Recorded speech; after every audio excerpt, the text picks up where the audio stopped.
श्रीगुरुवे नमः। ईश्वरो गुरुरात्मेति मूर्तिभेदो विभागिने व्योमवद्व्याप्तदेहाय दक्षिणामूर्तये नमः। ओम शांति शांति शांति। प्रणाम भवन। श्री आलू वाले बाबा जी का दिव्य ग्रंथ महावाक्य और उसमें भगवान जो ज्ञानी की 7 भूमिकाएं हैं उनका वर्णन चल रहा है। तो आज पेज नंबर 142 से आगे कर रहा हूँ। मुझे यह दृढ़ निश्चय है कि मैं करता नहीं हूँ, ईश्वर ही करता है। संचित अथवा क्रियमान कोई कर्म मेरा नहीं है या है। इस प्रकार के विकल्प वाले शब्दों के अर्थ दूर छोड़कर शांत रहता हूँ। यह ही श्रेष्ठ असंगता है। मेरे अंतःकरण की वृत्तियाँ ब्रह्म में एक रस होकर रहती हैं। भीतर बाहर कोई अवलंबन नहीं रहता, जिसमें ऊपर के लोक, नीचे के लोक, अंतरिक्ष, पृथ्वी आदि पदार्थ, वंध्या पुत्र आदि अपदार्थ, जड़ अथवा चेतन किसी का भी अवलंबन नहीं है। स्वामी जी बोले, तेरे कहने से तू ज्ञान की तीसरी भूमिका में स्थित है। अब ज्ञान होने से तुझे विशेष विलंब नहीं है। अपने प्रयत्न को उत्साहपूर्वक बढ़ाता जा। अभी तक की तीनों भूमिकाएं साधन भूमिकाएं कहलाती हैं। आगे की भूमिका में अप्रोच ज्ञान होता है। अप्रोच ज्ञान होने के बाद फिर नीचे कभी नहीं गिरता, क्रम क्रम से ऊपर की भूमिकाओं में जाता है। कोई सत्वर जाता है, कोई विलंब से जाता है, परंतु अज्ञान में नहीं पड़ता। और आरंभ की 3 अवस्थाओं में से तो कई संयोगों से अज्ञान में पड़ जाने का संभव ही है।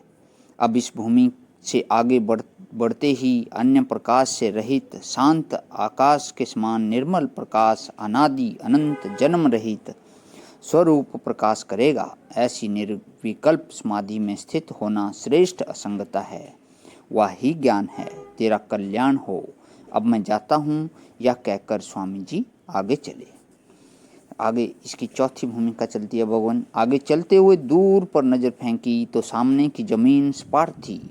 विशेष झाड़ी न थी, कंकर पत्थर भी कम थे। रास्ता साफ था और रमणीक मालूम होता था। चलने वाला वहाँ आनंद से चल सकता था।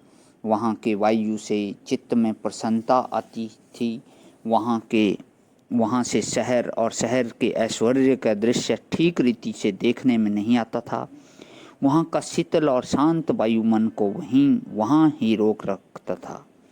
वृत्ति स्थिर होती थी। नीचे ऊपर भीतर बाहर के आकारों और संस्कारों के साथ चित्त का संग नहीं होता था।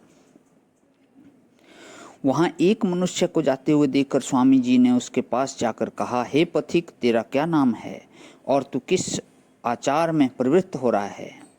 उस मनुष्य ने शब्द की तरफ मुख किया तो गुरुदेव मालूम हुए। नमन करता हुआ बोला, जय सच्चिदानंद, गुरुदेव की जय। आपकी अतुल कृपा से मैं इस स्थान पर आ पहुंचा हूँ। मुझ जैसे अबुद्धि को यहाँ तक आ पहुँचने में आपका सदुपदेश ही मार्गदर्शक रहा है। अब मैं इस स्थान पर सत्वलाल हुआ हूँ, यही मेरा नाम समझो। अभी तक मार्ग चलने में मैंने बड़ा परिश्रम उठाया है। मार्ग भी विकट था, अब सरल मार्ग आ पहुंचा है। अब मुझे तसल्ली है। अभी मुझे आगे जाना है तो भी प्रथम के समान घबराहट नहीं है। आगे का मार्ग अब शांति से तय करूँगा। परमानंद की प्राप्ति रूप मेरी प्रवृत्ति है।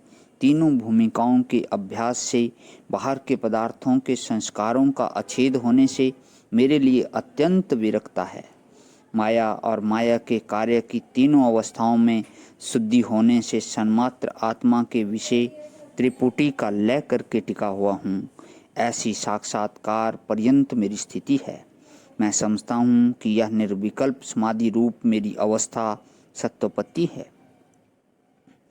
मेरा नाम ज्ञानचंद्र है। स्वामी जी बोले, सच है हे विद्वान, ब्रह्मविद हुआ है।